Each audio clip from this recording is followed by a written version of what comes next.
hari ini kita membahas salah satu keputusan paling kontroversial dalam sejarah politik Indonesia modern, yaitu putusan Mahkamah Konstitusi nomor 90 PUU 21 tahun 2023 yang mengizinkan seseorang yang belum berusia 40 tahun untuk maju sebagai calon presiden atau wakil presiden asalkan pernah atau sudah menjabat sebagai kepala daerah. Nah, saya ringkas isi kasusnya yaitu sebagai berikut. Pada tanggal 16 Oktober tahun 2023, MK memutuskan bahwa batas usia minimal capres atau cawapres yang sebelumnya 40 tahun tidak lagi berlaku secara mutlak. Dengan putusan itu, seseorang yang lebih muda tetap bisa maju apabila ia memiliki rekam jejak jabatan publik hasil pemilu. Nah, keputusan ini memicu perdebatan, yaitu dari isu legal reasoning, independensi MK sampai tudingan bahwa putusan ini membuka pintu lebar-lebar bagi politik dinasti. Dan hari ini kita akan membedah semuanya. Sebelum kita masuk ke pembahasan topiknya, di sini kita sudah mengundang 3 narasumber dari Universitas Negeri Surabaya. Silakan, kakak-kakak, silakan memperkenalkan diri terlebih dahulu. Perkenalkan, nama saya Supriya. Saya mahasiswa Universitas Negeri Surabaya angkatan 2020. Saya Ibu Dwi Anggreni dari mahasiswa Universitas Negeri Surabaya angkatan 2025. Saya Nur Aisyah Dwi Maulina dari Universitas Negeri Surabaya angkatan 2025. Nah, sekarang kita sudah kenal dengan 3 narasumber kita pada kesempatan hari ini. Nah, sebelum kita masuk lebih dalam, saya mau dengar dulu pandangan dari narasumber kita. Dimulai dari Kak Supriya. Terima kasih Kak Dodi. Putusan MK ini secara hukum memang sah. Akan tetapi cara dan waktu membuat publik bertanya.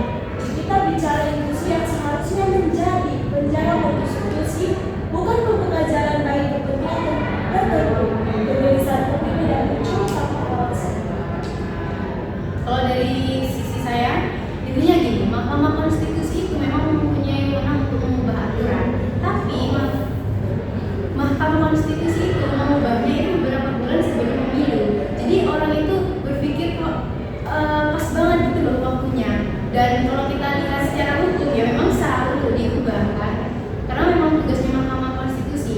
Tapi kalau kita lihat dari rasa keadilan itu janggal. Jadi memunculkan kesan kayak aturan ini digeser untuk menguntungkan suatu pihak. Jadi kita tahu dari sinilah kayak kenapa politik dinasti itu semakin kesini makin banyak orang itu membahas hal ini.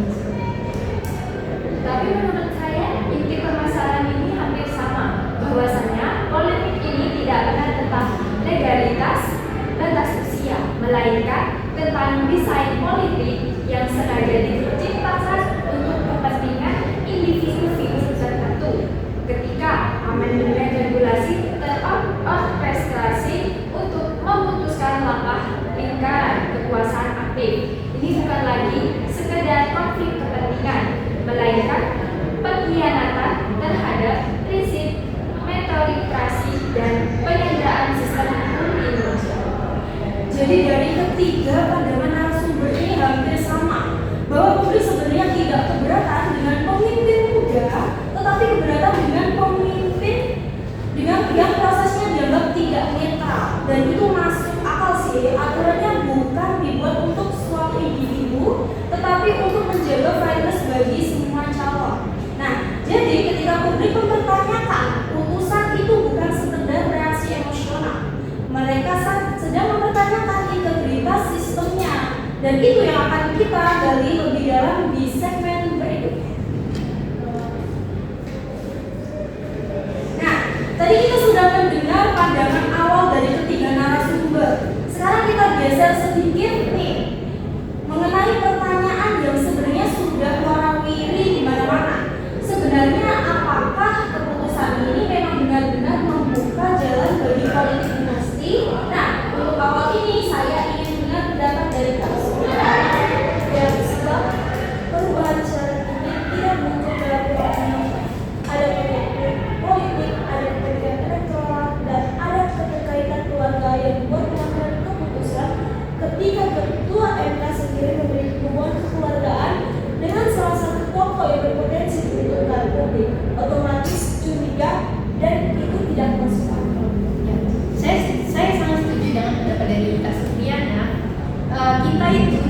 peraturan tutup mata. Nah, politik dinasti ini bukan cuma soal etika atau moral. Nah, ini benar-benar bisa mengurus ruang kompetisi yang harusnya fair.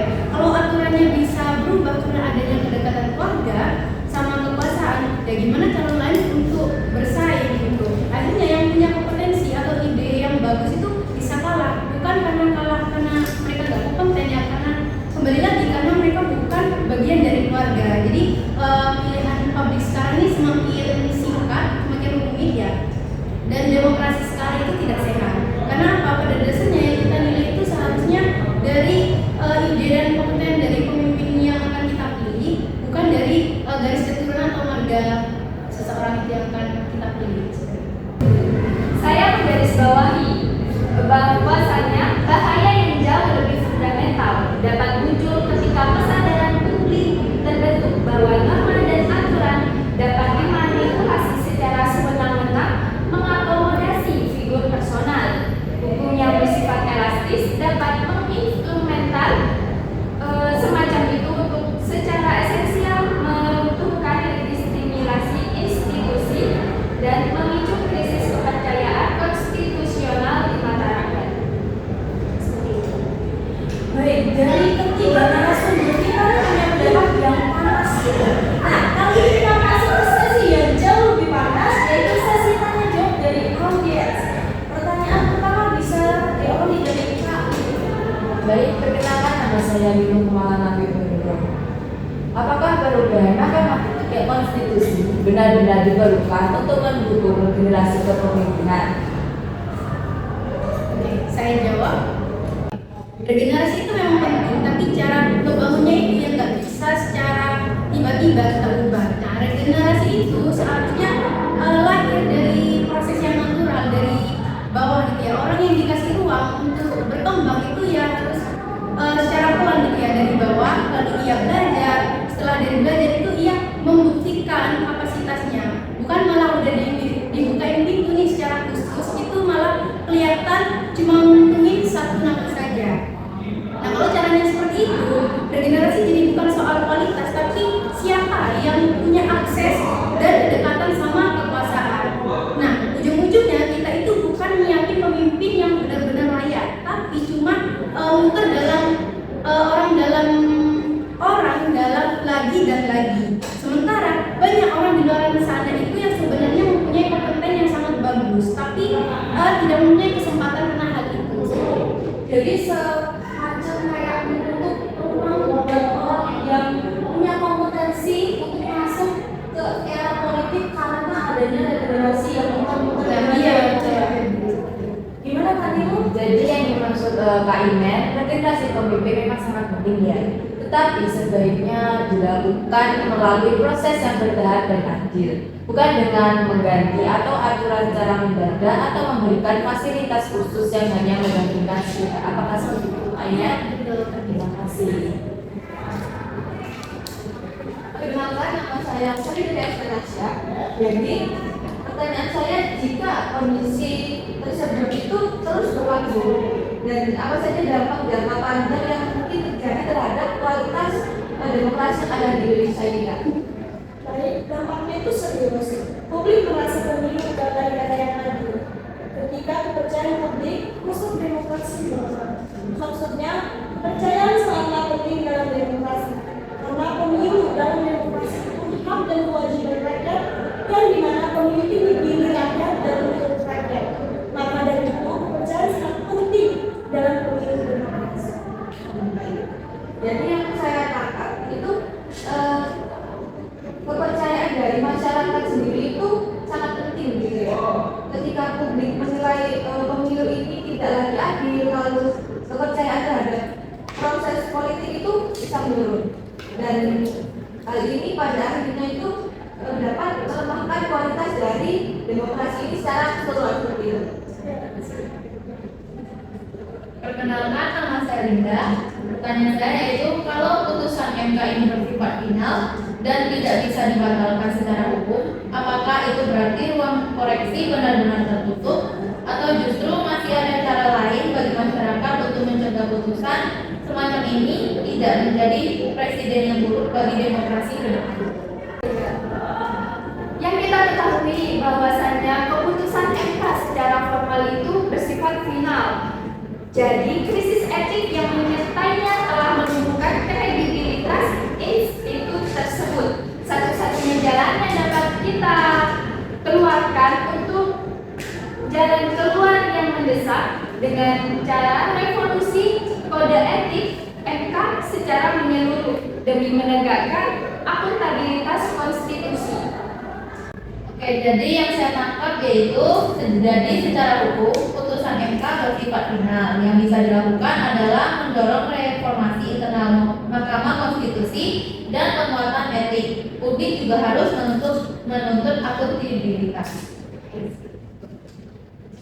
Perkenalkan, saya Zahra Najila. Sebenarnya jika kita bicara mengenai putusan MK yang mengubah syarat usia capres dan cawapres, apa isu yang paling krusial? Apakah mengenai keputusan tentang usianya atau implikasinya terhadap kemampuan atau tidaknya politik dinasti di Indonesia?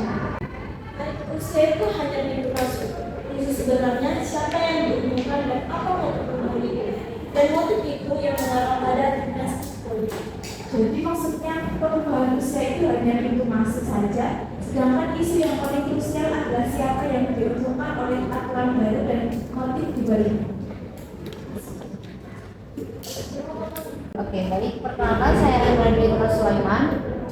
Adakah negara lain yang pernah mengubah undang-undang pemilu terkait syarat usia kandidat menjelang pemilihan umum? Dan bagaimana perubahan tersebut memicu perdebatan hukum dan politik yang signifikan? Ya, banyak banget negara yang akhirnya mundur soal demokrasi. Kenapa? Karena oknum-oknum yang elit politik ini jago sekali untuk mencari celah hukum untuk menjaga kekuasaan agar tetap di lingkaran keluarganya. Jadi bukan cuma soal pemilu siapa yang menang, tapi gimana aturan itu bisa digeser dikit-dikit untuk menguntungin golongan tertentu. Kayak udah jadi pola lama gitu loh. Cuman kemasannya aja yang berubah. Nah, kalau kita lihat sekarang Indonesia itu sekarang ini mulai mengarah ke arah sana, cuman secara pelan, tapi kelihatannya itu secara jelas. Jadi demokrasi bisa mundur bukan karena kekuasaan, kadang bisa dipakai untuk hanya jaga kursi aja, bukan jaga kepentingan semua, seperti itu. Jadi yang saya dapat dari jawaban Anda adalah perubahan hukum ini cukup lumrah di berbagai negara, walaupun yang diuntungkan hanya beberapa pihak dan sangat memicu perdebatan yang serius karena walaupun ini sah secara sistem, tetapi tidak etis untuk dilakukan. Iya, betul sekali. Baik. Baik, saya Bintang Indonesia dari Putri. Nah, setelah melihat dampak putusan MK dan menguatnya kekhawatiran soal politik dinasti, tanpa apa yang sebenarnya bisa dilakukan masyarakat, terutama warga biasa yang tidak punya posisi politik, untuk tetap menjaga integritas demokrasi.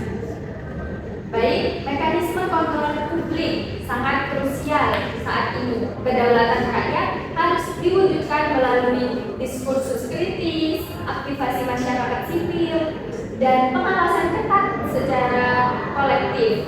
Kelemahan apatisme sipil ini otomatis menciptakan ruang bagi ekspansi untuk penyalahgunaan kekuasaan. Baik, tadi dijelaskan melalui pengawasan yang ketat. Tapi realitanya tidak semua orang punya akses ataupun keberanian untuk aktif mengawasi.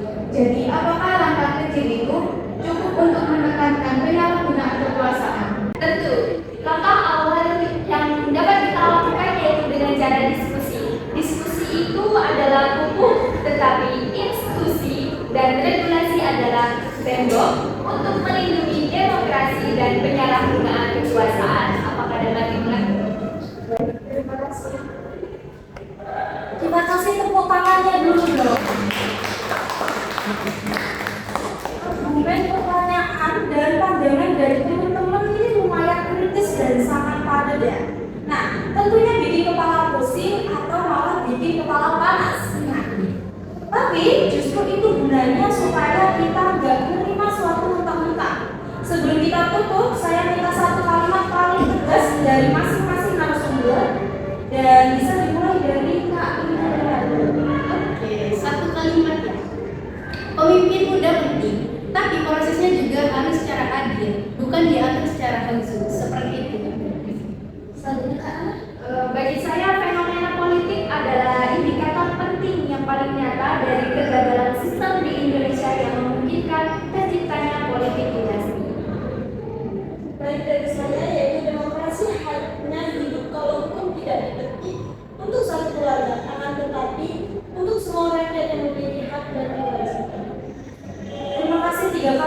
yang kelihatannya sederhana tapi seharusnya cukup kuat bikin kita mikir ulang soal akal demokrasi kita. Tentunya di Indonesia. Nah, ini bukan cuma soal umur, ini soal bagaimana aturan dibuat, siapa yang diuntungkan dan apakah kekuasaan masih benar-benar milik rakyat. Jadi solusi yang paling jelas yaitu kita perlu memperbaiki etik politik, kunci aturan pemilu agar tak bisa diubah untuk kepentingan keluarga dan kembalikan proses politik.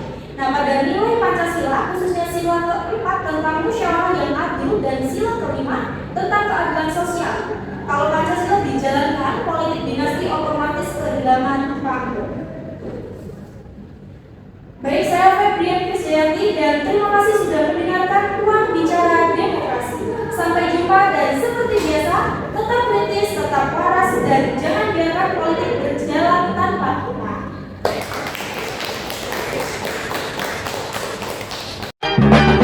One is the loneliest number that you'll